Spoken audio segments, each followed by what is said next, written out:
amigos, sejam bem-vindos. Segunda-feira, à altura para falarmos aqui um bocadinho de futebol, ataque rápido. Como sempre, Luís, estás cá? E temos o Diogo esta semana. Olá, obrigado, Diogo, por teres vindo. Obrigado, eu. Vou falhar um dia destes, só por causa dessa boca. Vais falhar? Vou. Até eu já tenho falhado. Olha, meus senhores, estamos aí numa semana mais tranquila, não há comunicados, não há dúvidas de arbitragem. Tivemos o jogo da seleção, vamos olhar um bocadinho para isso, vamos olhar aqui para alguns temas um bocadinho mais dispares, vamos navegar aqui um bocadinho. Queria só começar por este assunto que é 2025. Estava nos teus planos uma polémica e uma guerra Santa Clara-Estoril? Estava? À quarta jornada, não é? À quarta jornada eles andam pagados. Espetacular, por acaso, foi interessante. Eu acabei por não ver quase nada do jogo, mas Santa Clara ganhou 1-0, não é? Ganhou, mas foi um jogo inacreditável. É incrível como é que aquele jogo só ficou 1-0, porque a nível de oportunidades na primeira parte o jogo podia estar facilmente para 4-4. Muito bem. Já vi que viste com atenção. Muito bem. Eu este fim de semana estive mais na MotoGP e Fórmula 1. Acabei por fugir Eu vi que mais. o nosso do piloto do MotoGP vai abandonar. Vai. Mas é a opção dele ou não? Não, é a opção da equipa. Okay. Eu achava que ele era tipo... Não.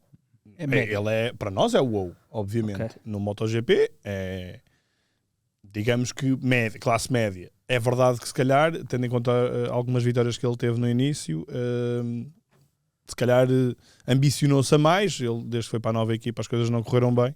Muitos azares também, Luís, não é? Muitos azares. Aliás, muitos acidentes. Ele agora na Catalunha faz o melhor resultado da época, 9º lugar. Mas mesmo assim, ele é bastante competitivo com, por exemplo, neste grande prémio, voltou a ficar à frente do campeão do ano passado, que não vai ser deste ano. Mas também acho que tem um bocadinho a ver aqui com o lado político, porque muitos dos pilotos levam patrocínios próprios atrás, e o Miguel Oliveira pode não ser tão forte como outros de países mais fortes, com outro tipo de marcas por trás, e acaba por ser prejudicado com isso, e já vai ser muito difícil que ele participe para o ano. Portanto, já só há 2 ou 3 vagas, acho eu. Mas o MotoGP não risco assim tanto. Fórmula 1 estou um bocadinho mais atento. Ganhaste a semana ou menos? Na Fantasy, não, foi desastrosa. Eu não quero falar sobre isso. Há Fantasy de Fórmula 1? Como assim? São doidos por isso. Não sabia. Fantasia não é fantasia. Não é a minha praia. Pontos duplos e apostas na equipa, e escolhes uma equipa e... escolhes duas escuderias e 5 pilotos. Depois eles têm flutuação de valores, ganham pontos e perdem até por ultrapassagens. Portanto, é espetacular. Como se fosse assistência no futebol, engraçado isso. Até porque em alguns grandes prémios é importante que haja isto, porque alguns são enfadonhos. Este foi um bocado, por acaso este foi um bocadinho. E é assim, houve setembro, pausa de seleções, dá para falarmos. Dá para falar de tudo. Fantasy de Fórmula 1. Já devem ter saído tantos de ouvir este episódio. Olha, mas nós vamos falar de futebol. Vamos falar e vamos começar já, meus amigos, Temos jogo da seleção, vamos ter jogo na manhã, nós estamos a gravar isto na segunda, o jogo é na terça, portanto não vamos aqui entrar em grandes pormenores, mas tivemos o jogo com a Arménia. Estamos aqui a debater em off que temos sempre aquela ideia que a Arménia, ou pelo menos eu tenho a ideia que a Arménia até não é uma seleção assim tão má, se calhar vai se bater bem, mas não foi o caso, não é? A seleção não deu hipótese nesta partida. Não foi um jogo muito equilibrado, não foi o maior dos testes para uma seleção nacional que vinha de vencer a Liga das Nações. E ainda por cima apanha uma seleção que está motivada por esse título recente, parece-me uma seleção muito entrosada, e notei uma coisa que normalmente não noto nos jogos deste nível de apuramento anteriores, e que o Roberto Martínez também falou disso no final do jogo, que é, notei que a seleção entrou muito ligada no jogo, muito comprometida com o jogo e com muita responsabilidade e a respeitar o adversário, e foi super eficaz e manteve o nível, portanto não desceu. Não sei se é por ser início de época, não sei se é por ser já não estarem a jogar na seleção há muito tempo, não sei se foi por toda a questão envolvendo o Diogo Jota, portanto também aquela questão, o ambiente emocional. Se calhar está mais, o lado emocional da seleção pode estar mais pesado e pode originar uma maior também união entre os jogadores, que eu não tenho uma equipa muito, muito, muito coesa. Normalmente quando há estas tragédias, é uma tragédia, os grupos costumam unir-se. Eu lembro-me, por exemplo, na altura o Benfica, na questão do Férias, aquele grupo ficou muito acaba unido. Por ganhar a taça até contra o Porto do Mourinho. Exatamente, e portanto, depois muitos deles depois são campeões com o Trapattoni, portanto pode também ter a ver com isso. Sim. Não tem uma seleção diferente nesse aspecto, mais ligada do jogo. Desde logo para mim, uma das grandes notas deste jogo é Ronaldo sair aos 58 minutos. E não, faminto ainda. E não sair chateado. Não saí chateado, claro. Pelo menos aparentemente. O nosso playmaker diz que há 18 anos que ele não saía tão cedo por opção, sem ser por uma lesão, o que é impressionante. E parece-me que ele saiu bastante tranquilo e claramente com a ideia que o grande jogo, o jogo mais importante é contra a Hungria. Eu neste jogo acho que há aqui um toque a reunir diferente, que é este apuramento para o Mundial é em 3 meses. Nós normalmente estávamos habituados era 1 ano e meio, tinhas amigáveis pelo meio, eram grupos maiores, 6, 7 equipas, jogavas contra a Arménia, depois jogavas com o Liechtenstein, depois lá vinha uma Hungria mais difícil, depois voltavas a jogar contra Luxemburgo, exato. Portanto, era muito enfadonho, aquelas paragens de seleções, era claramente um convite a relaxar. E agora não, é um grupo de 4 equipas, a margem de erro não é assim tão grande e, portanto, Portugal entrou com o máximo de seriedade e levou o jogo para onde queria, também marcou cedo. Acho que o Roberto Martínez garantidamente conseguiu fazer tudo o que quis naquele jogo em termos de gestão, a pensar na Hungria. As substituições mostram isso, não apenas no timing, não apenas no poupar os jogadores principais, não apenas em não colocar Bernardo Silva, mas também a dar rotatividade. Há aqui um aspecto que eu acho que é um aspecto claramente de grupo, é quando tu vês o Nuno Tavares entrar. Se calhar muita gente pensaria, mas porquê que o Nuno Tavares, que chegou há 2 dias, fez um treino, está a jogar? Eu acho que é precisamente uma questão de respeito do Roberto Martínez, de dizer ao Nuno Tavares, tu foste o 27º na Liga das Nações, ficaste de fora, tu aqui estavas de fora, mas disponibilizaste logo para vir ajudar, e por isso está aqui o teu prémio, tens uma internacionalização, jogas uns minutos, e acho que este lado também é um lado que já na Liga das Nações se tinha notado que o grupo valoriza muito, e a forma como o grupo, numa altura de alguma especulação de não continuidade de Roberto Martínez, se uniu a apoiar o selecionador, a dizer que é o seu selecionador, acho que faz toda a diferença, e o Roberto Martínez é isto. É, acima de tudo, um gestor de jogadores, um gestor de egos. Não acho que seja o treinador mais dotado do mundo, obviamente. Tem falhas. As suas convocatórias claramente são discutíveis, não há dúvida, mas ele é coerente. Parece-me que ele normalmente é coerente. É um treinador que gosta de consolidar o seu grupo, tem o seu grupo, tem a sua estrutura, e também, se nós formos a ver bem as coisas, os selecionadores com maior são longevidade... muito mais gestores de grupo, não é? Do que propriamente de génios É táticos. isso. Tu nunca tiveste um treinador em Portugal que fosse como é o Nagelsmann na Alemanha. O Nagelsmann convoca quem está na melhor forma. Só que de convocatória para convocatória saem 6, entram 7, saem 8, entram 5. Lembras-te, por exemplo, o Scolari, o Costinha e o Maniche não jogavam na Rússia e vão ao Mundial... E jogam, não é? E até se dizia, o Maniche era um jogador claramente de fases finais na seleção. Portanto, o Roberto Martínez, no fundo, tem essa linha. O Fernando Santos também era assim, e foi o treinador que conseguiu conquistas por Portugal, bem melhor do que estará agora nesta altura. Foi despedido, não é? Mesmo momentos antes de gravarmos. Sim, mas... Isto não é um caso virgem, e normalmente os selecionadores são muito assim. Portanto, é normal que as pessoas façam as suas convocatórias, é normal que as pessoas achem que alguém merece ir, mas parece-me que é uma coisa muito mais complexa, até porque eles não vão aqui à paragem de setembro, treinam 3 semanas e depois vão jogar. Não, eles tiveram 3, 4, 5 treinos e foram jogar. E não podes falhar. Todos os anos, ou todas as convocatórias é isto, não é? Nesta convocatória falava-se do Alberto Costa, por exemplo, que era um nome que está a aparecer bem no Porto e infelizmente agora lesionou-se. E acho que é muscular, portanto vai falhar pelo menos aí uma semana ou 2.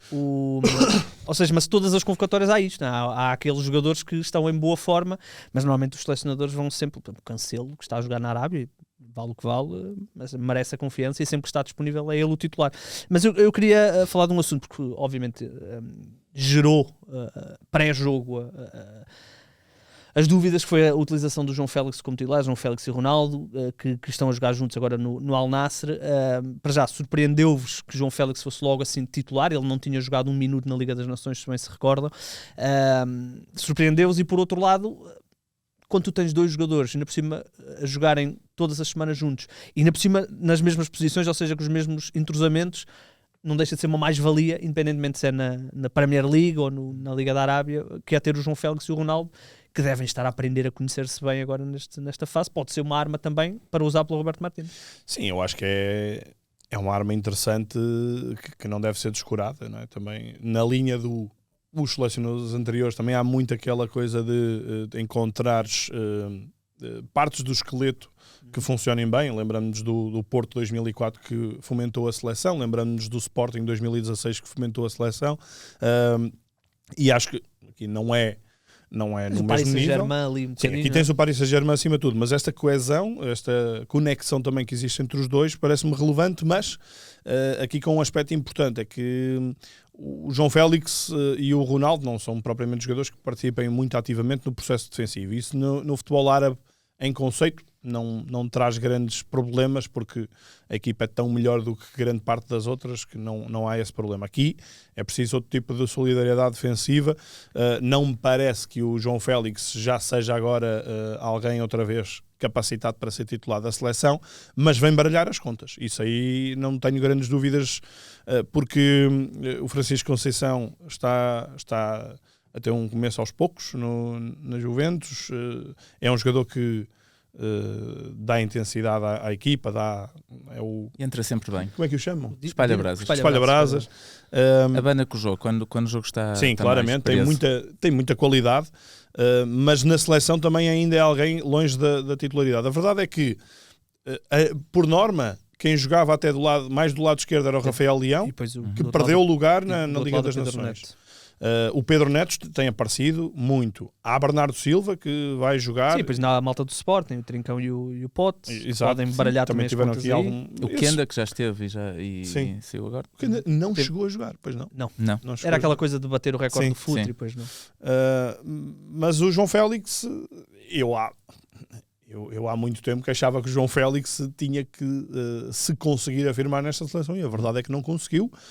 Aliás, o último jogo que ele tinha feito foi em novembro, já Portugal apurado para os quartos de final da Liga das Nações, e até marcou, mas é alguém que tem estado muito em segundo plano, mas para mim é alguém que tem uma qualidade brutal para poder lutar pela titularidade, se assim o quiser.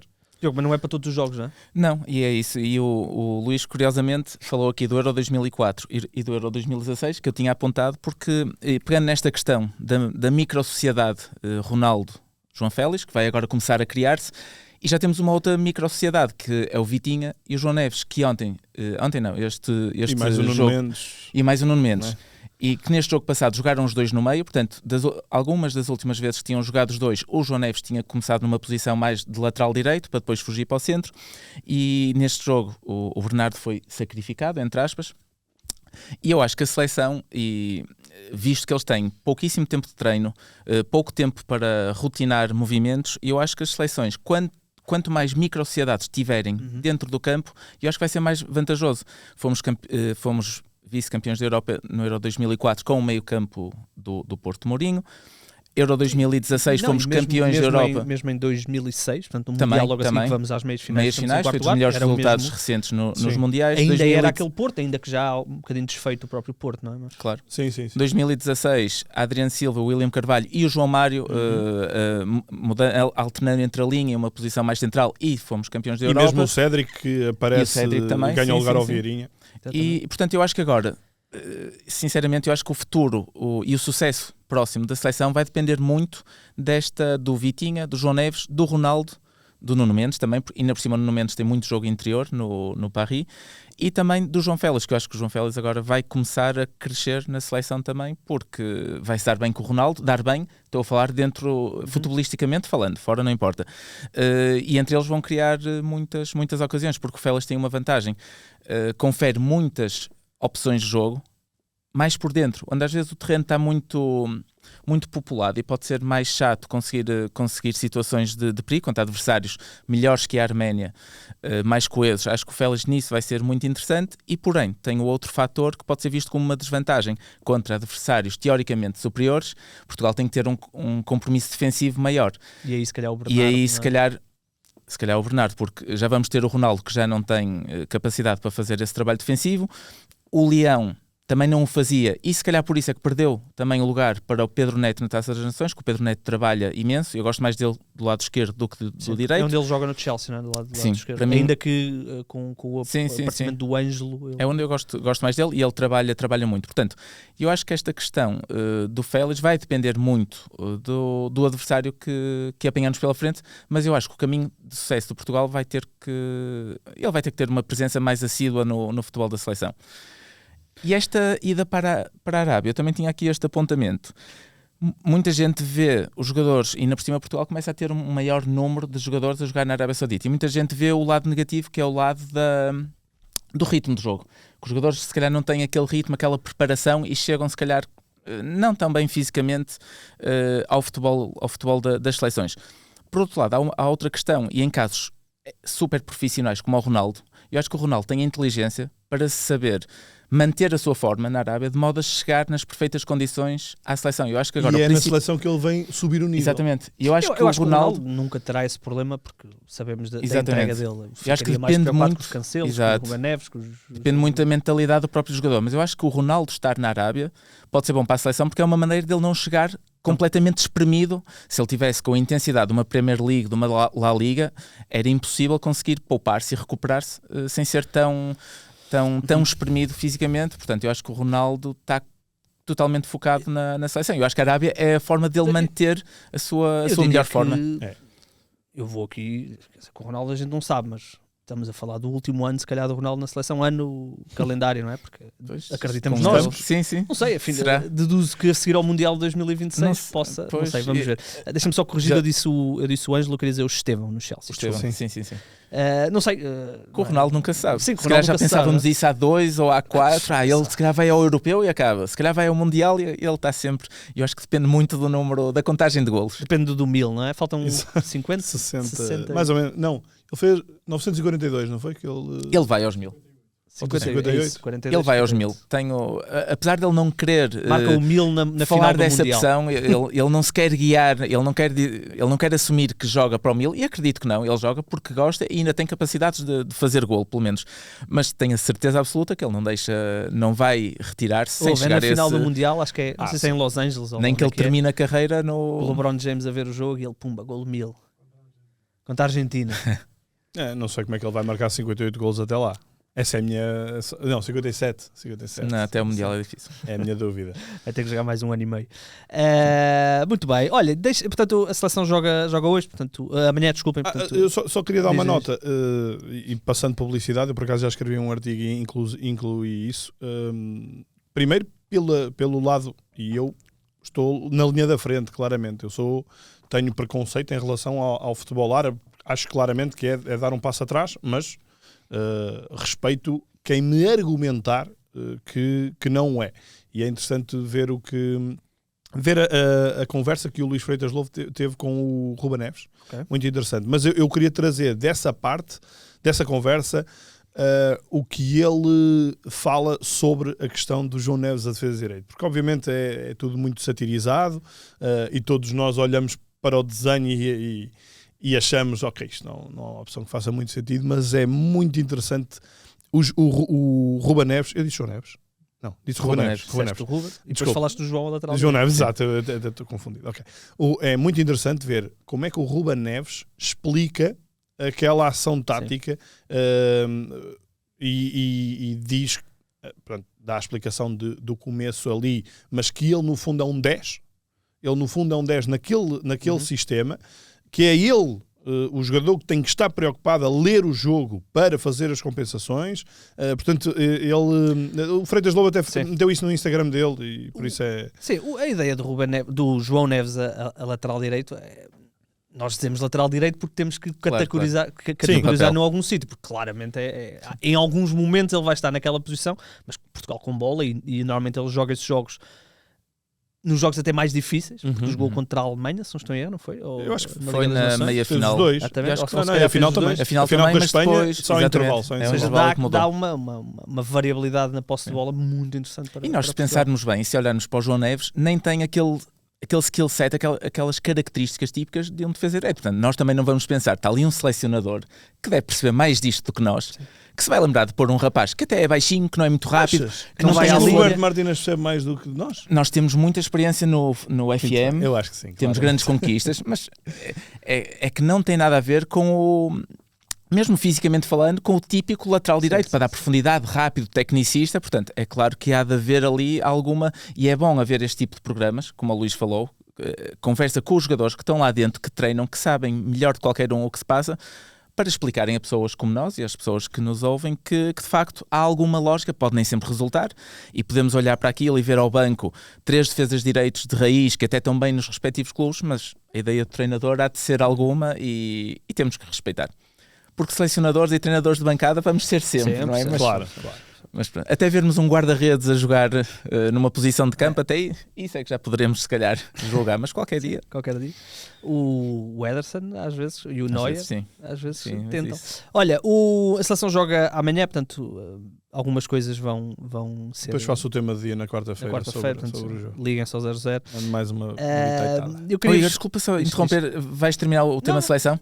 Porque havia aqui uma questão, eu apontei só para não interromper, na altura o Luís, estávamos a falar do Ronaldo, até saiu aos 58 minutos e estava bem. Eu acho que na seleção e se calhar nos clubes, mas no clube não sigo com tanta atenção agora, há 2 tipos de Ronaldo. Há o Ronaldo que já marcou golo no jogo e há o Ronaldo que não marcou. E é verdade.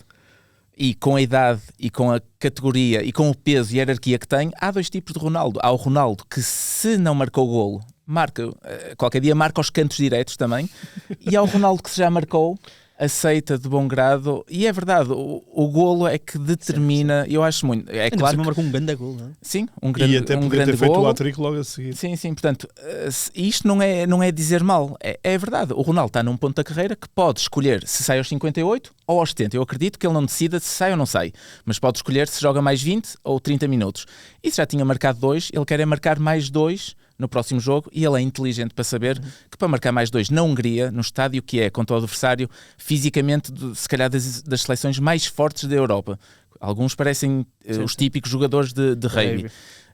Viagem Portanto, pelo meio, não é? Sim, 72 horas de recuperação. É, claro. E ele Eles sabe- chegaram ontem à noite a Budapeste, acho eu. Eles acho Sim. que foram diretos. Ou foram direto? Sim, Ok. já treinaram lá.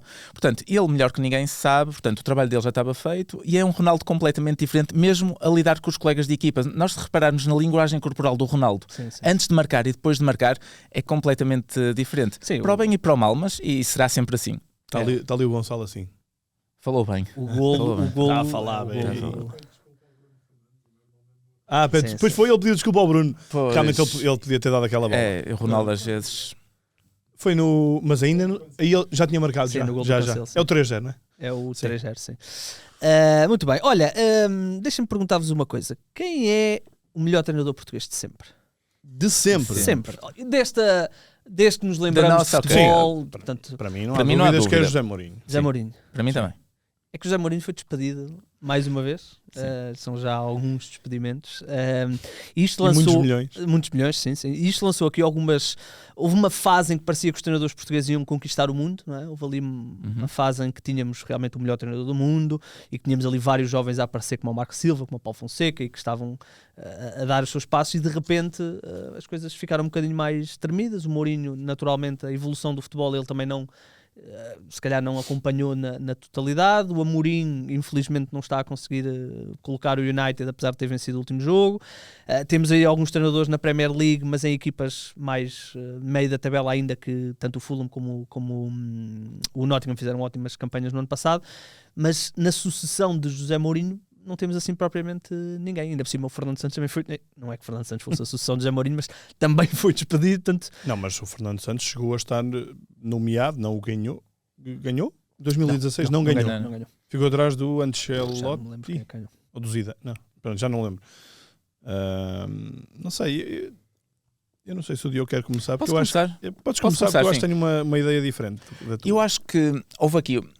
Mourinho ditou quase uma escola de treinadores. Ele ensinou muitos jovens treinadores a parte da gestão do balneário, a parte de levar muito trazer muito o lado familiar dos jogadores para o balneário, para além de toda a parte tática do estudo do adversário, Pronto. Eu acho que o Mourinho revolucionou e fez com que começasse a existir um novo estilo, uma nova escola de treinadores. Era o novo Mourinho, nós ouvimos muitas vezes. Sim. O novo Mourinho fosse português, espanhol, inglês, portanto era o novo Mourinho, até pelo estilo, passou a forma de a vestir. ser uma ambição, antes era só ambição ser jogador de futebol, Claro. mas passou a ser uma ambição ser treinador de futebol. Eu acho que o Mourinho, por toda a preparação do adversário, por todo o lado humano e familiar que trazia ao balneário e por todas as conquistas que conseguiu, e na por cima começar a conquistar títulos internacionais com um clube português atinge uma magnitude diferente. Só que o Mourinho parece um pouco, ao longo destas últimas décadas, 2 décadas, o Mourinho parece que criou essa escola, lançou-a, portanto disseminou a sua palavra e parece que depois, ok, já espalhei aqui, já tenho os meus... Vou viver dos rendimentos. Exatamente, e agora vou eu, se calhar, deixar de evoluir. Parece que estagnou debaixo dos seus, não dos seus feitos, mas debaixo das suas ideias. Eu acho que o Mourinho estagnou muito nas suas ideias. Começou depois, o Guardiola começou a crescer, ali ancorado naquela fantástica geração do Messi, do Xavi, do Iniesta. O Guardiola começou a crescer. Tivemos anos e anos de Ronaldo, Messi e Mourinho contra Guardiola, os dois. Acho que depois o Guardiola continuou sempre a inovar em questões táticas, a inovar, para além de, ok, e isto é um argumento que muita gente usa, eu acho que de forma um pouco exagerada às vezes, que o Guardiola, onde passou, teve sempre milhares de milhões à disposição. É verdade, mas já vimos muitas outras equipas ter milhares de milhões à disposição e gastar muito mal e não conseguir colocar em campo essas novas ideias. O Guardiola foi sempre a evoluir. Era o lateral que vinha por dentro, era o guarda-redes que saía a jogar, era o livro, era o jogar sem ponta de lança fixo, com um médio ofensivo, com o género de um Fabregas a fazer a posição 9. E o Mourinho eu acho que estagnou e depois começou a ver, era o Guardiola a ganhar títulos e a pôr as suas ideias em prática, e o Mourinho a não conseguir ganhar títulos e a começar a ser despedido uma vez, a não correr bem. O lado emocional do Mourinho também faz com que ele se envolva em muitas picardias com a própria malta dos clubes, a administração. Portanto, eu acho que o Mourinho foi perdendo, depois de disseminar a sua ideia e de originar dezenas e dezenas de treinadores e até jogadores que até hoje dizem que ele foi o melhor treinador que teve, a sua inspiração. E eu acho que ele depois se calhar ficou um bocadinho confortável nessa posição e não procurou evoluir.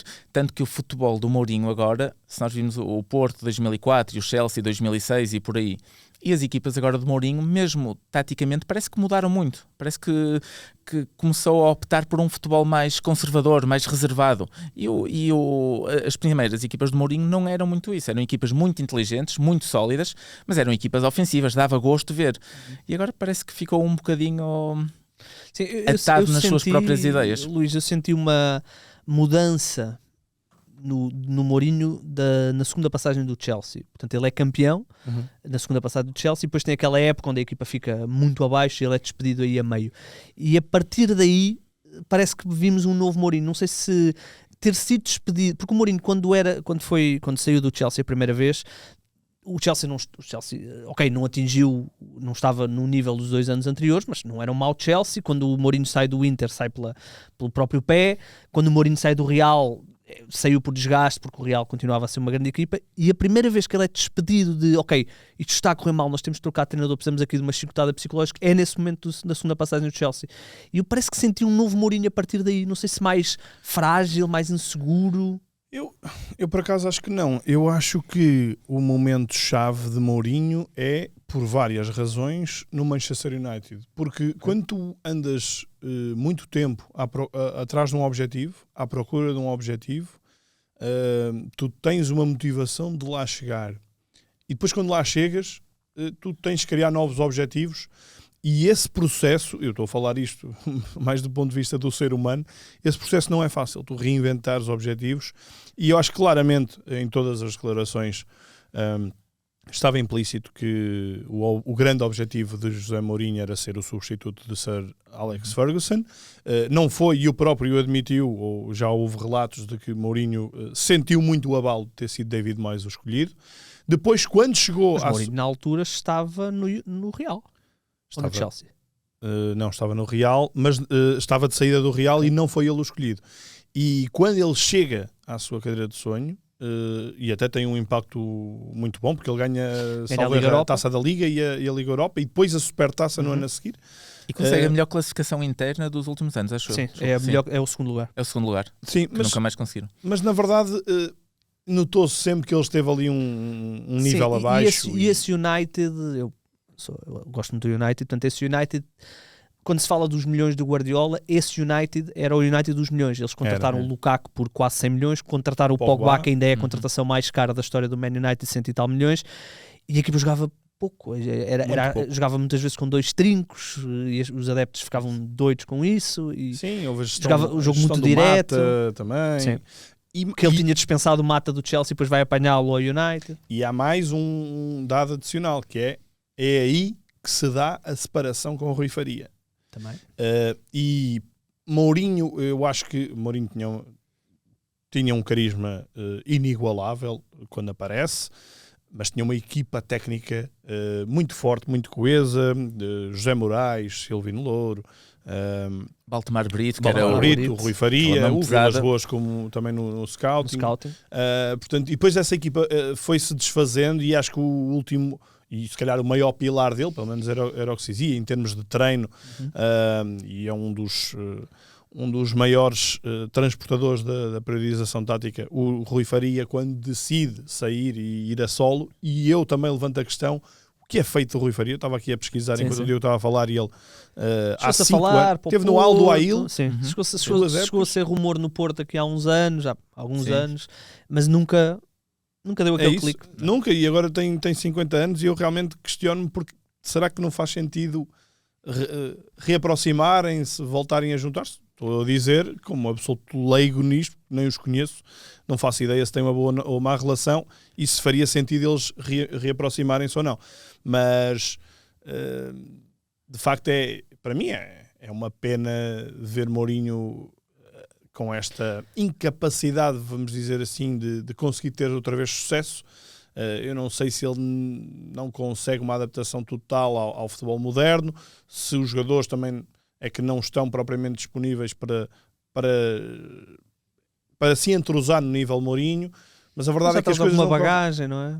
Diz? É um treinador que já tem muita bagagem, não é? Ou seja, quando ele chega ao Chelsea, quando chega ao Inter, ainda era fresh, ainda agora. Claro, e não tem a frescura, também, não tem às vezes a paciência também que pode ser preciso num contexto deste, para ir buscar miúdos que ainda não são nada, por parte de um treinador que já foi tudo, e às vezes não é fácil fazer esta ligação. Para mim, deixa-me muita pena, porque o Mourinho sempre foi uma das minhas referências do futebol. Aprendemos, a nossa geração. Crescemos a ver o Mourinho. Eu já contei isso, mas uma das minhas práticas comuns quando ele vai para o Chelsea é comprar o Record ao sábado, trazia a 10 e ele assinava um artigo na última página. Aquilo era delicioso. Impensável nos tempos atuais. O Mourinho escrevia um artigo de opinião a contar o que é que fez, como é que foi a semana e como é que ganharam, não sei o quê, na última página. Aquilo era uma coisa que... Eu não lembrava disso, é verdade. Valor. E depois ele chegou a ter uma participação num programa que a TVI tinha, e ele participava todas as segundas, depois acabou rápido. Sim. Mas sim, o José Mourinho foi desde os tempos do Leiria até aquela breve passagem pelo Benfica, onde ele revolucionou um bocadinho. Na altura ficámos todos assim um bocadinho, o que é que está aqui a acontecer? Sim, na altura parecia só parecia meio um jovem arrogante, não é? A história com o Sabre, e depois mesmo a história como ele sai, ficou tudo assim muito... e depois aquela União de Leiria, e depois o Porto, claro. Mas agora a pergunta não é? Porque parecia que Ruben Amorim ia ser o herdeiro de José Mourinho, até pela ascensão meteórica que o Mourinho teve, mais ou menos, e o Amorim estava a ter também, mas quem é que é o herdeiro, não é? de José Mourinho como a referência dos treinadores portugueses, aquele treinador que nós dizemos, olha...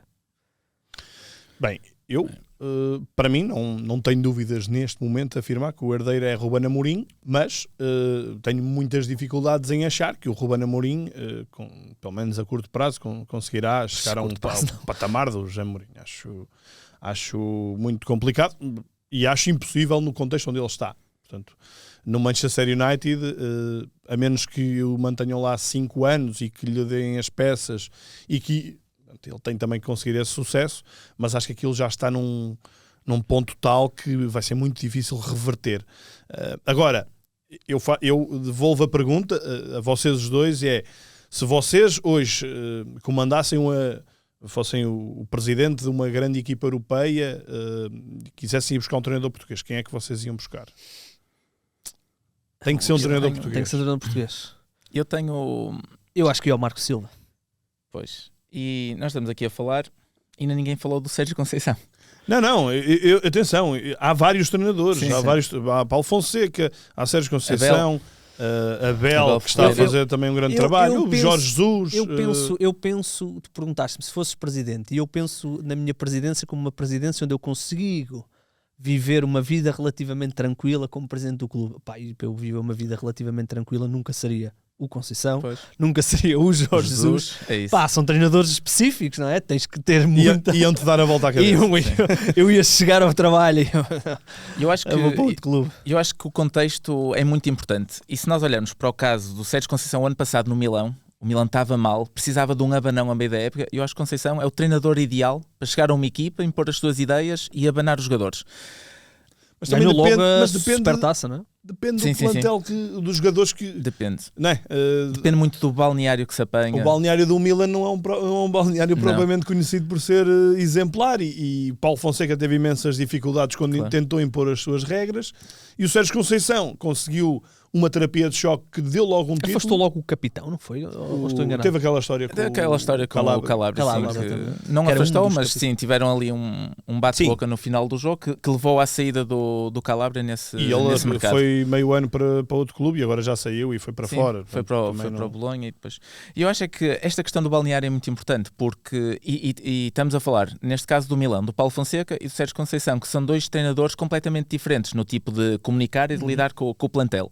E estamos a ver que nenhum deles resultou no Milão, porque há balneários que são complicados de lidar. Há balneários com muitos egos, com jogadores que já atingiram, se calhar na sua cabeça, o máximo que poderiam atingir, cuja única saída, muitos deles eu olhava para o Milão e dizia, muitos destes jogadores daqui só saem para a Arábia, porque parece que futebolisticamente falando já tinham atingido Estagnaram. o seu máximo, já não tinha aquela motivação de ir atrás de mais. E aconteceu com um deles que foi o Theo Hernandes, que foi agora para a Arábia. E eu via esse como o principal problema de um treinador com a liderança como o Sérgio Conceição, que vai buscar muito aquele lado da raça, do nervo, e sinceramente este tipo de jogadores já não estão para isso nesta fase da carreira. E eu acho que isto resulta, para aquele jogador que ainda tem aquela fome, resulta no campeonato português, Sim. resulta em equipas que Ou os seja, jogadores queiram ainda dar tudo, dar a vida pelo treinador e pelo clube, porque sabem que ainda têm muito para atingir. E balneários Por exemplo, o Sérgio consagrados é muito Sim, complicado. o Sérgio Conceição, num contexto de um clube que lhe diz muito, que é a Lazio, por exemplo, que é um clube que não ganha, que não faz pódios sim. quase, e que nas competições europeias não tem tido grande expressão, acredito que fosse muito mais propício para ele, porque consegue isso, que é um treinador que projeta curvas ascendentes, não é? Mas agora, tu não consegues fazer isso quando há jogadores que já foram ao topo, e quer dizer, olhando de fora, uma vez mais, acho que o Rafael Leão é um dos exemplos que Sim, sem dúvida. não é fácil. Ele já foi o melhor jogador da Série A. Falou-se N vezes para sair, para ir para Barcelona, para ir para Manchester City, para vários clubes. Falou-se já várias vezes para ir ganhar milhões para a Arábia. E eu não sei que motivação é que tu consegues injetar num jogador daqueles. Mas nada, eu olho para o Milan é um caso, e o Sérgio Conceição não conseguiu, e o Paulo Fonseca não conseguiu, mas o Milan é um caso onde eu olho para aquele Milan e digo, pá, se este plantel se motivar no sentido, pá, vamos ser nós que vamos recuperar o Milan, porque o Milan obviamente teve aquele fogacho ali há 5 anos, mais coisa, menos coisa, não é? Quando é que eles fizeram aquela época? Com o Pioli, sim. Exatamente. Pá, mas fora isso, o Milan está afastado das grandes leads do futebol europeu e italiano há 10 anos. Portanto, Sim. o grupo que conseguir recuperar aquele Milan, e eu olho para o Rafael Leão, falas de Rafael Leão tem que 25 anos. Talvez, É preocupante mais um para nós no futebol português se o Rafael Leão já estiver acomodado a... Pois. Sim, mas Visto de fora, Parece, é a claro, ideia, claro. é a ideia tu que tens dá. o caso do Ronaldinho, que era um jogador extraordinário, estratosférico, e foi um jogador que parece que, entre aspas, se cansou demasiado cedo. mas não foi... Ele tinha muito para dar ainda, não é? Mas o Ronaldinho, quando... Para já o Ronaldinho atinge mais tarde Certo. o homem do mundo, não é? E depois ele é 2 vezes o melhor jogador do mundo, ganha a Liga dos Campeões, está num Barcelona absolutamente... É campeão do mundo com a seleção, portanto, Estamos a falar de um nível... Sim, foi campeão do mundo em 2002. Ou seja, estamos a falar de um nível de objetivos que o Rafael Leão e os jogadores do Milan... Sim. Mas se nós olharmos para o Rafael Leão... Sim, eu estou a dizer à escala, não é? Não é o mesmo nível. Mas... Falando do Leão, para mim se calhar é o jogador o jogador português da atualidade com se calhar maior potencial para ser o melhor português da atualidade. Mas eu acho que nós nunca veremos um tipo de jogo, um tipo de mentalidade no Leão de o levar constantemente ao limite. E isso vai se refletir nos clubes para onde ele vai. Eu acho que o mais certo é vermos o Leão. Ofensivamente diria que sim, mas eu acho que Vitinha, em termos Vitinha tem uma margem brutal e o Nuno Mendes... Sim, mas o Nuno Mendes fez um 2025. Se ele não fosse defesa... Mas eu percebo o que o Diogo diz, o Rafael Leão... naquela fantasia, naquela... Sim. Pode ser... Entre aspas, se ele quiser, entre aspas, é claro que o jogador quer, mas se ele quiser ir buscar aquele bocadinho mais que lhe falta, o Leão é para ser dos melhores jogadores desequilibrador do mundo. Mas se calhar é mais provável vermos o Leão daqui a 2 ou 3 anos no Al Hilal, como o Theo Hernández, do que ver o Leão no Manchester City ou no Barcelona ou no Real, porque é muito questões também de mentalidade. E eu acho que esse foi um problema que o Conceição apanhou no Milão. O Amorim, para mim, são estes os dois melhores treinadores portugueses da atualidade, Conceição e o Amorim, eu até escrevi sobre isso o ano passado, quase ao mesmo nível. O Amorim também tem problemas, não sei se são problemas no balneário, não sei se são problemas dele incutir as suas ideias, que são bastante diferentes do que os jogadores estavam habituados, mas sem dúvida que para mim são os dois nomes mais fortes, que por questão de feitios, de maneiras de lidar, também não os imagino em certos tipos de projetos, como tu disseste e bem, Igor. Há certos tipos de projetos que se calhar querem um treinador mais low profile, sem tantas zangas, sem tantos problemas, mesmo internos para a própria administração, e tudo isso tem que ser tido em conta. O Amorim, eu tive a oportunidade de ver este último jogo do United que eles ganham com um penalti nos minutos 90.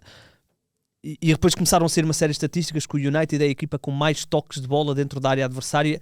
E eu ainda não tinha visto contra o Arsenal, mas não tinha visto depois o a seguir, e vi este, e realmente deve ser exasperante para o Ruben Amorim a quantidade de lances que a equipa cria, depois não marca, e há finalizações que tu notas que o jogador parte para a bola já do género, olha, vou mandar a bola aqui para bancar.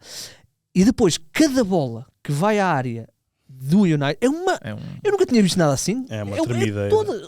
Lançamentos laterais, pontapés para a frente, literalmente, a defesa parte-se toda. Bem, sofrem gols com muita facilidade. Eu acho que é muito também questão de confiança. As coisas estão mal e a confiança dos jogadores está má. Nada entra, não é? Nós víamos na questão do penalti no último minuto, o Amorim sentou-se, esticou as pernas, assim ligeiramente para cima, ele devia estar super nervoso. Nem olhou. Eu também mandei mensagem no grupo a dizer, vai tão falhar. Isto é tão a United, o gajo vai falhar. Para nós vermos a pressão que está, e isso tudo está a ser novo para o Ruben Amorim.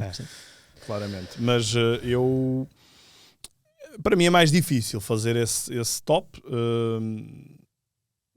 Acho que o Sérgio Conceição tem uma mão cheia de qualidades, mas nesta altura também não tem. Sim, também, mas nesta altura não está no ativo. Portanto, estando no ativo, eu olho com elogio, embora não seja propriamente um futebol que me encante, mas também é num contexto difícil de ter um futebol que encante, que é o do Abel. Continuo a achar que Jorge Jesus foi um ótimo professor, entre aspas, de uma geração, embora seja um treinador que se calhar nunca teve condições para chegar ao topo, uma série de coisas, mas que acho que é um treinador que deixa marca em alguns treinadores. E eu, por acaso, discordo da ideia de que o treinador português está em queda. Porque, na verdade, se nós olharmos para o passado mais recente, é verdade que nós tivemos o José Mourinho, depois tivemos o André Vilas-Boas também a aparecer, mas nós se calhar nunca tivemos tantos treinadores nas Big Five como temos atualmente. Também não temos assim tantos. Temos 3, 4. Temos 4 na Premier, Ruben Amorim, Nuno Espírito Santo, Marco Silva e Vítor Pereira. E depois temos Paulo Fonseca na França.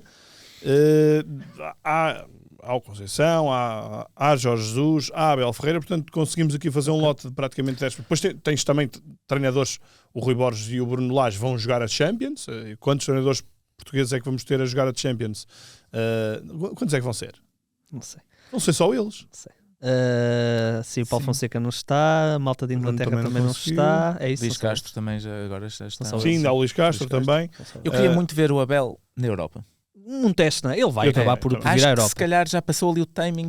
Acho que a cada ano que passa, o timing certo para conseguir clubes mais altos na Europa está a passar. A cada ano que passa. Eu Está acho a que o diluir. Abel, apesar de ter estado realmente, está no pico do futebol da América do Sul, quando ele vier à Europa, é uma questão de quando, não há de estar sempre na América do Sul, vai ter sempre que ir para um clube Liga Europa, Liga... médio, tipo sim. um Nottingham. Também não estou a vê-lo aí para o City. Não vai o lá. City não vai buscar. é Queres isso. Olha, vamos avançar. Muito bem, vamos ver. E fazer o desenterrado? Quero fazer o desenterrado, porque este desenterrado é especial aqui para nós. Lá vou eu tomar as minhas notas. Portanto, bota Pode aí, ser para Gonçalo. despistar, Luís. Atenção.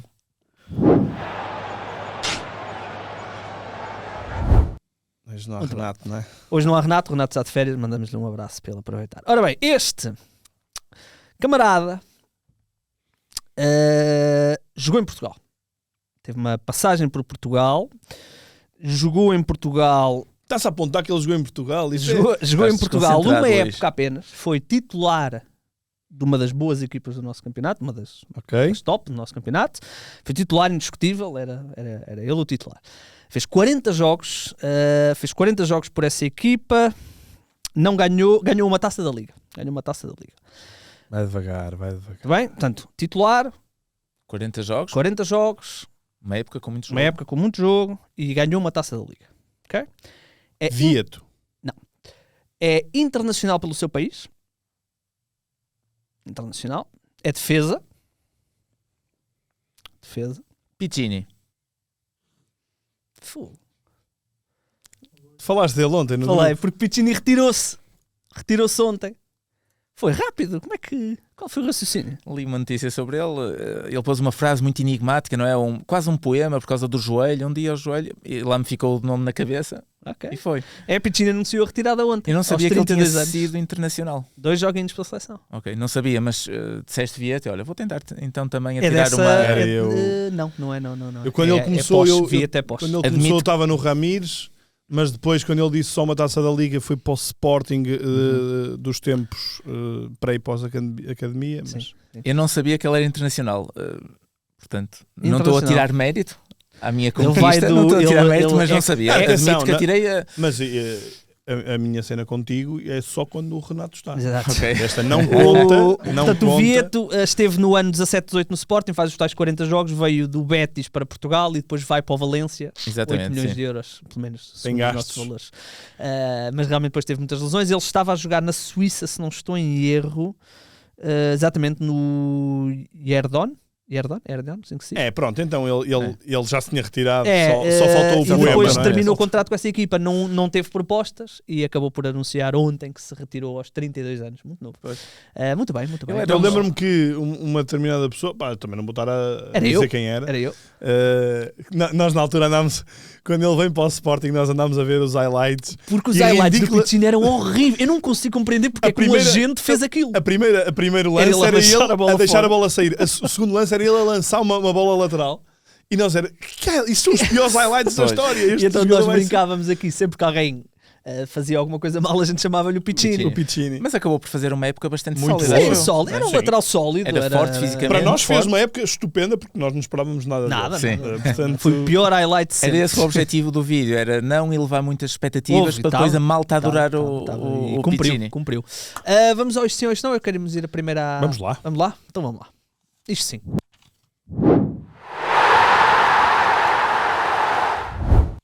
Queres começar, Luís? quero. O meu isto sim é a equipa feminina do Torriense, porque já tinha feito um belo feito no Jamor acho que já era junho, quando ganhou ao Benfica na final da Taça de Portugal. Agora o Benfica mudou de treinador, volta a ser o clube que investe mais no futebol feminino, e bem, ainda bem que os clubes grandes também estão a investir no futebol feminino, mas também ainda bem que há estas histórias para contar. E o Torriense agora, na Moreira, ganhou a Supertaça ao Benfica também, e por isso fica o meu ponto positivo desta semana, esta nova conquista do Torriense, que bom é ver esta competitividade e estas histórias para contar no futebol feminino, que está cada vez mais em crescimento em Portugal. E deixa-me só tocar no Torriense muito rapidamente, porque o projeto Torriense, no seu global, é muito bom. Futsal, muito bom. Basquetebol, portanto, No futebol também estão no futebol também algum estão, tempo a a tentar segunda subir liga, à estão a primeira. estabilizar. Sim. Eu E estou se sempre ganhou- a dizer no podcast do Futsal do 00 que é a camisola que eu mais gosto. Eles ainda não me mandaram, mas eu acredito que mais cedo ou mais tarde Aqui já tens vão mandar. pode ser uma projeção maior para Exatamente. esse apelo chegar. E se ganhou 2 vezes, ainda por causa do Torriense, se ganhou 2 vezes, que não é o fator sorte, porque às vezes Claro. pode-se ganhar uma vez, pronto, foi um Já dia não é- mau. Não, isto é já não é sinal por acaso. de trabalho bem feito, e é bom ver que estas equipas, teoricamente mais pequenas, porque é assim que a Liga vai evoluir, não é só com o Benfica e o Sporting a ficarem cada vez mais fortes, é assim também as equipas médias, Sempre no baixas, caso do a Sporting. conseguir competir com estas equipas. O meu isto sim, escolhi o Nuno Moreira, jogador atualmente no Vasco da Gama, médio ofensivo português, extremo, aquele falso extremo, puxa muito para Ex-Casa dentro, Pia. ex-Casa Pia, ex-Vizela, toda a e formação ex-Sporting. no Sporting. Leva para já, até ao momento, 6 golos e 6 assistências. Se calhar podemos ver que num universo de 30 e tal, 40 e tal jogos no Brasil há muito jogo. Pode não ser muito significativo, mas para quem conhece o contexto atual do Vasco da Gama, as dificuldades no dirigismo do Vasco da Gama, as dificuldades na equipa, a instabilidade na equipa técnica, agora está o Fernando Diniz a comandar a equipa, portanto, são ótimos números. Os adeptos do Vasco da Gama adoram Nuno Moreira, dizem que é uma das melhores contratações dos últimos anos, e temos de ver que o Vasco da Gama tem o Coutinho na equipa, tem o Vegetti, que é um ponta de lança que marca dezenas de golos, e pronto, está a fazer uma boa época. É bom para mostrar novamente que há muita qualidade nas equipas inferiores, neste caso equipas de Primeira Liga, assim, de Portugal. Eu já adorava o Nuno Moreira, ele fez uma época muito boa no Vizela, depois fez outra já um pouquinho abaixo, mas eu adorava este tipo de jogador. Era uma altura que se falava muito que o Sporting precisava de um suplente para o Bruno Fernandes. Eu via que o Nuno Moreira, apesar de agora ver que evoluiu para caminhos diferentes, para posições diferentes, começou a pisar terrenos diferentes, mas na altura eu via o Nuno Moreira como este rapaz remata bem de fora da área, cruza muito bem, pode ser um bom suplente para o Bruno Fernandes, que acabou de sair, nunca se afirmou em Portugal e felizmente está-se a afirmar no Vasco da Gama, um histórico brasileiro, um histórico adormecido, mas que tem uma torcida gigante, portanto é bom ver que é um dos melhores jogadores do campeonato, sem dúvida. Mandar também um abraço à malta do hóquei e do basquetebol, campeões europeus em hóquei e no basquetebol. Fomos aos oitavos de final do Eurobasket e portámos-nos muito bem durante 3 períodos contra a campeã do mundo, Alemanha. Vamos ao Isto Não. Eu começo a tu agora. O meu Isto não escolhi uma notícia negativa, é uma coisa positiva porque relaciona-se com o Messi. A parte negativa, e daí ser isto não, é que o Messi começa aos pouquinhos a dar a entender que o adeus está próximo.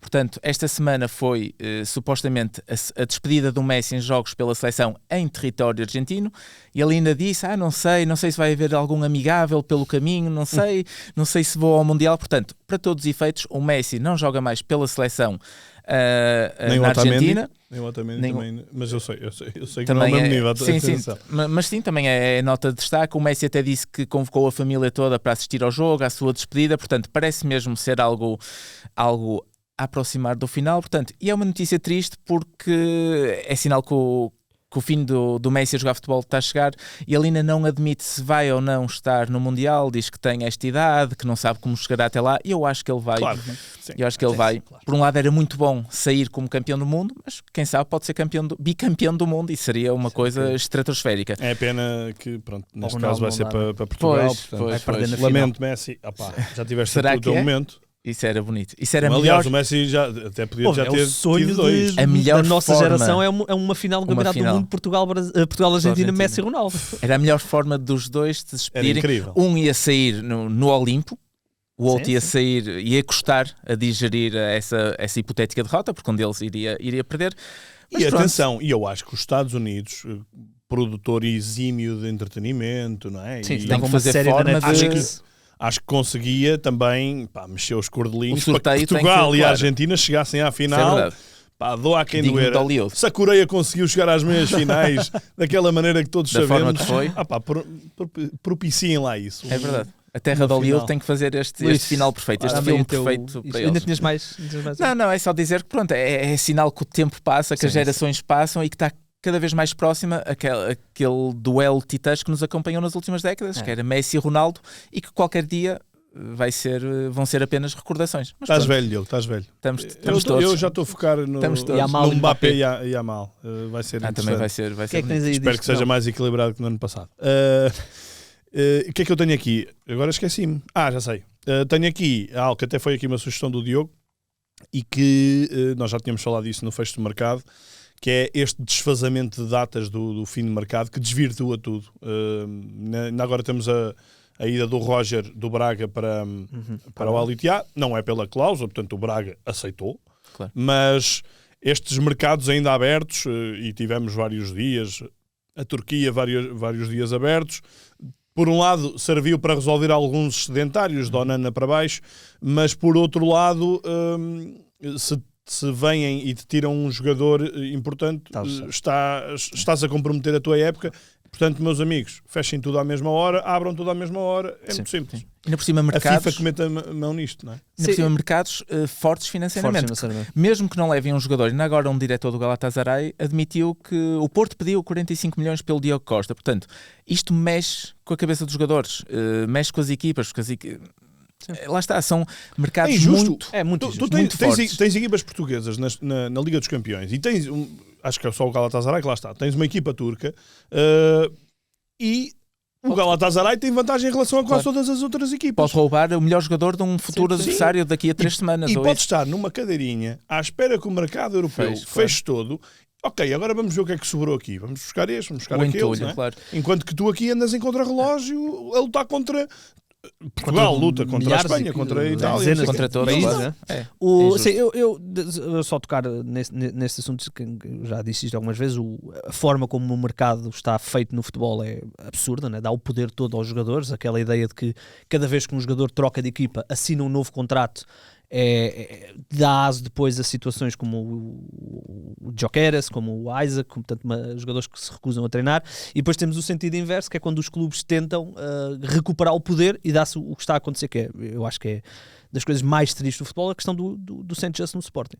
Quando tu tens um ativo e vais pô-lo a treinar à parte ou a jogar na equipa B só porque ele não quis sair, ou seja, enquanto as transferências forem assim, ou seja, estão abertas, portanto podes contratar 100, vender 100 e o jogador cada vez que sai vai assinar um contrato novo e tu assinas um contrato com o jogador, achas que é incrível, mas depois ao final de meio ano percebes que o jogador não vai cumprir aquele contrato e depois, ok, então este contrato não conta e ele assina um novo contrato com outra equipa, vai dar asa a isto. E a situação do St. Just é das coisas que eu menos gosto, que é quando é o St. Just, foi já com dezenas e dezenas de jogadores no mundo, que é o jogador treinar à parte, o jogador treinar a jogar na equipa B, Psicologicamente uma série de Sim. comunicados tristes. Desculpa Desculpa, só, diz Igor, e esta questão do St. Just é um tema que já falam aqui, vocês já falaram aqui em noutras ocasiões no Ataque Rápido, no início do mercado, a dizer, o Sporting vai ter aqui uma boa fonte de rendimento, porque tem X centrais de elevada categoria, vai poder fazer dinheiro com um ou dois, portanto, não faz sentido este arrastar de situações Mas depois há outra e coisa não que conseguir concretizar, porque não é bom para o clube mas nem depois para há, os mas jogadores. depois há, eu estou sempre a debater internamente se um diretor desportivo é bom ou mau. O que é que nós sabemos se um diretor desportivo é bom ou mau? Um diretor desportivo, eu vou dar o exemplo do Rui Pedro Brás. O Rui Pedro Brás contratou 100 jogadores no Benfica. É claro que 20 deles são muito bons. E tu dizes, olha, o Rui Pedro Brás contratou estes. Mas e os outros 80? Sim. Dá-me sempre a ideia que é feito à sorte. É feito à sorte. Ok, agora é o Luquébio. Olha, deu, Não, boa, mas eu sou bom. Não diga a Hugo sorte, Viana, mas com pouco critério, não é? O Hugo Viana, nós temos assim, o Hugo Viana contratou o Pedro Gonçalves, o Nuno Santos, o Trincão e disse, Yulman, do caraças, Gyökeres. sim senhor.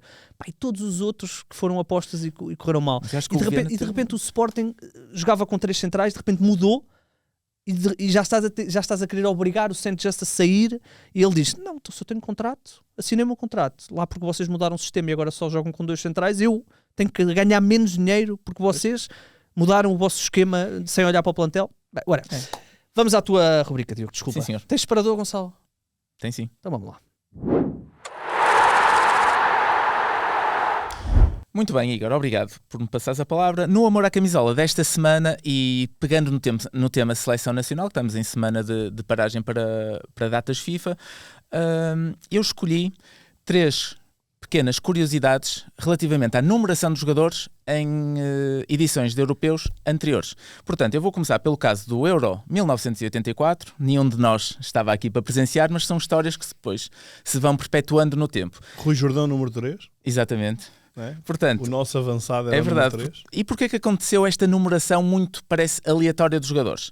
Temos que ver o contexto. Era uma altura em que os convocados para a seleção eram 9 do Benfica, 9 ou 10 do Porto e depois 2 ou 3 era do Vitória, do Sporting e de um outro clube. Portanto, havia a guerra Norte-Sul, ainda por cima naquela altura dos anos 80, uma guerra muito fomentada por todos os atritos que havia. Havia uma relação difícil, não vou dizer má, difícil dos jogadores fora do campo, dentro do campo não se notava, tanto que em 84 tivemos ótimos resultados, empatamos com a Espanha, perdemos com a França, a futura campeã França, que jogava em casa apenas no prolongamento, e Portugal teve 4 jogadores no 11 ideal, portanto Portugal foi uma das melhores seleções do europeu. Só que personalidades muito vincadas, muito fortes, era uma altura em que o futebol era muito mais regional do que é agora, portanto os jogadores que eram do Porto e do Benfica eram jogadores do Porto, de Lisboa, que defendiam aquelas cores como hoje em dia não se vê. E o que é que aconteceu no meio desta guerra Norte-Sul? Os jogadores queriam os mesmos números e não chegavam a consenso nenhum. Portanto, o que aconteceu pelos selecionadores da altura, que também eram 4 selecionadores. 4 selecionadores, essa porque história. Tinha que haver o selecionador e depois tinha que haver o selecionador amigo do Porto, o selecionador, que era o Tony, o amigo do Benfica, que era para estar tudo ali com paninhos quentes. Que era o do Porto? O do Porto era o Moraes. Era o Moraes. E era o Benfica, Fernando Cabrita do era o Sporting, não? Nem sei se o Cabrita acho que era o principal, não sei se Era havia algum, e também havia o José Augusto. Eu acho que do Sporting não havia muito, porque o Sporting só tinha um, que era o Rui Jordão. Era o único convocado. Era? Então, estou a abrir. era o Cabrita, José Augusto, Tony do Benfica e o Moraes do Porto. Devido a esta má relação, os números para a competição tiveram que ser sorteados. E eu achava muito estranho, porque eu via os resumos e passa em muitos canais, Portugal jogou muito bem, tinha ótimos jogadores, eu via os resumos e via o Lima Pereira, que era um central do Porto, campeão de 87, número 10. Pronto, era o número 10, lá quis ter, pronto, tudo bem, tem a sua escolha e os outros aceitaram. E depois via o Chalana, se calhar o jogador dos mais mediáticos daquela seleção, o mais criativo, o mais artista, número 4. Isto já não pode ser coincidência. Depois o João Pinto do Porto, o defesa direito. Certo. Mítico das figuras máximas do Futebol Clube do Porto, o João Pinto, era o número 9. Era o 9. E depois via o Rui Jordão, que era um goleador, que era o 3, o Nené, outro goleador do Benfica, jogadores que marcavam as centenas de golos pelo Sporting e pelo Benfica. É incrível. Portanto, o Nené era o 4, o Fernando Gomes... O Nené era o 2. O Nené era o 2, sim. 4 era o Chalana. O Fernando Gomes, um bibota, era o 6. Eu comecei a achar aquilo tudo muito estranho e depois, de facto, fui estudar isso e os jogadores havia não se entendiam. Também havia a teoria que era para confundir os adversários. Para não saberem que posição. Sim. Olha, então, deixa-me só confirmar o que tu disseste, força. porque realmente na convocatória da seleção nós só temos o Fernando Cabrita como treinador, portanto não temos o embarinhado, mas na convocatória é impressionante que há Rui Jordão do Sporting, há Vítor Damas do Portimonense, há o Jorge Martins guarda-redes do Vitória e depois é só Benfica-Porto. Pois. E lá dentro aquilo devia ser bonito. E era sempre a arder aquilo. Mas é engraçado que Portugal jogou muito bem e ver as camisolas eram lindíssimas, ver o Chalana 4, o Lima Pereira 10. Lima Pereira por cima não era dos mais mediáticos, de longe, era um central de bater nela. E achei piada, mas para grandes males, grandes soluções, não é? E teve que ser a forma mais piada que isto, eu acho até o facto de haver 4 selecionadores, para ter paninhos quentes, ora bem. A tática pós do Benfica dá autonomia, a tática pós do Porto dá outro. Eram outros tempos. Avançando 12 anos, este 84 tinha sido o primeiro europeu de Portugal, portanto foi também destaque por causa disso. Fomos para o Euro 96 e o Euro 96 também tem algumas imagens muito engraçadas, que é ver o Luís Figo já no Barcelona 20. Com o número 20. Porque o número 7 era um Vítor Paneira, que já estava no final da carreira, no Vitória, Vitória Sport Clube. Que era referência, não é? Era referência, fez uma época danada, mas teve 0 minutos no europeu. Ele até hoje diz que ficou com esse amargo de boca. Já jogava no Vitória. Já estava no Vitória, mas tinha sido um jogador muito importante no Vitória, cheio de assistências e golos, teve 0 minutos, mas é bonito ver que na altura ainda havia esta questão da hierarquia, e era então Luís Figo, o número 20. Também havia e neste Euro 96 já não foi sorteio, os números já faziam lógica de acordo com a posição e os números do clube, dos jogadores onde eles jogavam, mas foi sim por leilão. Leilão esse que cada jogador investia o que queria, e o valor angariado, que foram 5.000 contos em 96, foi foi dada à família do adepto 25 mil euros. que morreu com o Very Light na final do Jamor. Sério? Sim. Portanto, este dinheiro angariado, e dizem assim estas histórias que... Figueira Forreta, não é? O Figueira Forreta. O Paulo Madeira conta que lutou muito pelo número 5, mas acabou por ficar para o Fernando Couto. Tinha outro estatuto e devia ter outra carteira. Portanto, Claro. Madeira, de forma divertida... O Paulo Madeira jogava no Belenense ainda, na altura ainda não tinha dado salto para o Benfica. sim. E o Fernando Couto já estava a dar o salto para o Barcelona. Já acho estava eu. no O Fernando Parma. Couto já tinha... Não sei se é nesse ano que ele vai do Parma para o Barça, Pois, mas se calhar ele estava no Parma. Em 96 Ok. já Estava. tinha terminado no Parma. O Paulo Sousa, que já era jogador da Juventus, jogador que iria Deixa-me só, ganhar... é Não, quando e ele ganhou- vai do Parma para o Barcelona. O Vai do Fernando Parma Couto, para o é nesse Barcelona. verão que ele vai. Já tinha outro estatuto. O Paulo Sousa ganhou a Liga dos Campeões nesse ano e no ano a seguir. Exatamente. Portanto, já era o número 6 estabelecido desde o Sporting, na Juventus, e perdeu o número 6 para o Tavares. Um ex-Benfica, ex-Infesta, ex-Boa Vista. Ex-Boa Vista. O Tavares aplicou uns PPRs. Portanto, o Tavares investiu bem ali no número 6, ou então o Paulo Sousa disse, não, posso... E ficou com o 19 o Paulo Sousa. Foi. Foi 19. Algumas destas fotografias, depois podem ver, quem estiver a ver com vídeo, pode ver algumas das fotografias dos jogadores com essas camisolas. E o Luís Figo perdeu então para o Paneira. O Paneira explica que foi por uma questão de leilão também, mas notou que o Figo respeitou a hierarquia. Portanto, se calhar o Figo não quis também não ser quis mais, criar, não quis ir mais longe. conflitos. E no Euro 2000 voltou-se a repetir, não tão vincada, não com tantas diferenças, mas voltou-se a repetir o leilão para o número de camisolas, e desta vez foi para ajudar 3 instituições solidárias, conseguiram angariar 6 mil contos, portanto, com a diferença de 4 anos, aumentaram ali 1000 contos, o que é bom. Contos é 5 mil euros, amigos. Dizem... Ainda sabes fazer conversão? Nada. Já Tu não. também não. Eu acabei de fazer, quando eu disse que os 5 mil contos eram 25 mil. 25 não euros, ouvi, 6 não mil ouvi. contos, portanto 30 mil euros. Era dinheiro. Hoje em dia, 20, certeza... 28 mil. Hoje em dia, se houvesse Não, sorteios 30 pelos mil, números, sim. certeza que atingia valores bem maiores. Sim. Em 2000... Olha, alguém ultrapassar o Ronaldo para ser o 7. Era fixe. lindo eles a Mas picar. isso, não, era Eles a impossível. picar. Que é para ele largar as leis. bilhão. Isso depois dava problemas dentro Passa do da campo. Casa da Há Misericórdia. uma coisa que eu sei, o Ronaldo não ia perder essa. Não ia Sim, perder essa- essa. Impossível. Nem com Mais outros rápido o jogadores jogador era apanhado com doping no quarto e expulso da tinha uma seleção. lesão no ombro. Exato. Deslocou o ombro, como o Nani aqui há uns tempos. Neste Euro 2000, houve, segundo histórias que eu já pude confirmar diretamente na fonte, houve um duelo muito engraçado que foi o Figo 7 e o Conceição, que era o 7 no Porto. Já tinha, na altura em Itália, Estava na manteve o número 7. Portanto, houve ali um duelo engraçado. Acho que os valores investidos foram até dignos para os jogadores que eram, mas acabou por ganhar Conceição era o 11, não era? 11, sim. Ficou 11, que ficou, curiosamente, se calhar a sua exibição mais notável pela seleção. O hat-trick alemão. Todos nós associamos, Eu diria da vida.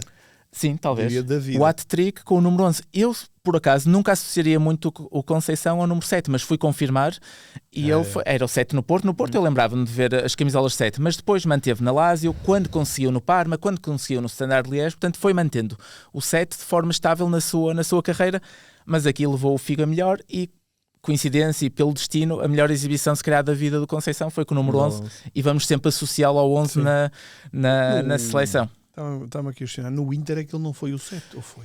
No Inter eu associo... ele depois foi o 14 Eu consigo dizer. Sim, eu fui 14 Ele no foi- regresso ao Porto. no regresso ao Portanto, Porto e se calhar no Inter... Eu acho que ele no Inter No também Inter não era- foi o 7, porque o 7 no Inter era... Se tivermos isto certo, No Parma era o Diego Fuser. no Inter era o 7. Era o 7. Era? No Parma é que não foi o 7. Numa altura do Parma, ele tem 2 passagens pelo Parma, eu acho. Sim, o Fuser. Ah não, tem 2 passagens na Lazio. No Parma é que era o Diego Fuser o 7. E o Sim. Conceição não No conseguiu Parma, manter. Conceição era o 11. Era o 11, lá está, manteve o 11. Olha, mas para além da seleção, tens uma tem história outro, sim, muito rápido, uma história. com o Boca Juniors. Com o Boca Juniors, e o Boca Juniors, que deve ter uma das camisolas mais míticas do futebol mundial. Obrigado, Gonçalo, está-me aqui a passar. Toda a gente, eu se calhar dispensava bem. Se calhar dispensava bem esta camisola do Boca Juniors, toda a gente sabe, porque é uma das camisolas mais típicas e mais míticas e que a malta mais gosta. Mesmo a malta que não gosta muito de futebol conhece as cores do Boca Juniors e a camisola, porque de facto está associada à Maradona, mas não só, é uma camisola que esteticamente sempre foi muito És bonita. seguro? Pode ser, Luís, obrigado. Estou aqui para E isto. qual a origem destas cores? Eu achei piada esta história porque Azul e amarelo, não é? porque é o azul e amarelo tão típico do Boca Juniors. Então, o Boca, na altura que foi criado, tinha um equipamento muito parecido com uma outra equipa local de Buenos Aires. Na altura os campeonatos eram muito locais, que era o Nottingham de Almagro. e eles tinham listas verticais, pretas, num fundo branco. E eram os dois muito parecidos, eles decidiram, vamos então fazer um jogo, quem perder tem que mudar o equipamento. E fica assim definido. Ok. É fixe. O Boca perdeu 3-1 com o Nottingham de Almagro, portanto uma equipa já com influência do futebol se calhar inglês, alguns Pois, Nottingham. para ter Nottingham de Almagro. O Boca perdeu e o presidente do Boca trabalhava no Porto de Buenos Aires, logo ali ao lado da zona de Boca, ali onde o Rio de Prata entra. E ele disse, muito bem, perdemos, vou para o meu posto de trabalho, para a zona portuária, e o primeiro barco que entrar, o Boca vai ter as cores da bandeira desse país. E foi um barco sueco. Que deu entrada no porto do Rio de Prata, e então Muito bom. há histórias que dizem que foi o barco X, outras dizem que foi o barco Y, mas é certo que foi um barco com uma bandeira sueca. Olha, muito fixe. Agora, imaginem vocês que tinha sido um barco com a bandeira dinamarquesa, que tinha que ser igual ao River, que na altura não era a rivalidade. O River também é criado no bairro de Boca, e muita gente não sabe. O River também sai de Boca, mas depois eram dois clubes muito grandes do mesmo bairro. Então o River foi depois refundado numa zona nobre da cidade, por isso é que são os milionários, porque saíram do bairro pescatório e típico e foram para a zona nobre. Isso ficou muito mal visto, e são agora os milionários. O Boca são os Zeneses, que quer dizer genovenses. O Boca foi fundado por imigrantes de Génova, que foram muitos, aos milhares. Que havia muito aquela ligação Itália-Argentina. Fundaram, começaram a residir no bairro do Boca e na língua, no dialeto típico de Génova, genovenses diz zeneses. Por isso é que o Boca são os zeneses, porque foi fundado por genovenses. O ano passado o Génova lançou o 4º equipamento em homenagem aos 120 anos do Boca e é um equipamento igualzinho a este. Portanto, zeneses é genovenses. E acho engraçado porque imaginem que era a bandeira portuguesa, de um barco português entrar na zona portuária, portanto teríamos o Boca verde e vermelho ou amarelo, portanto são estes felizes acasos que fazem destas camisolas. Desconhecia totalmente esta história do Boca Juniors. Muito bem, meus senhores, estamos conversados, ainda assim conseguimos aqui 1h10. Para a semana vamos ter o segundo concorrente do nosso concurso Caça Talentos, portanto não se esqueçam, do primeiro correu muito bem e as pessoas acho que votaram até com cabeça. Ao início estávamos um bocadinho preocupados, mas depois aquilo nivelou, portanto correu bem. Mais alguma nota? Podemos ir embora? Podemos ir. Sabe, vamos embora. Diogo, obrigado. Obrigado. Daqui a umas semanas. Todos os ataques rápidos têm fim.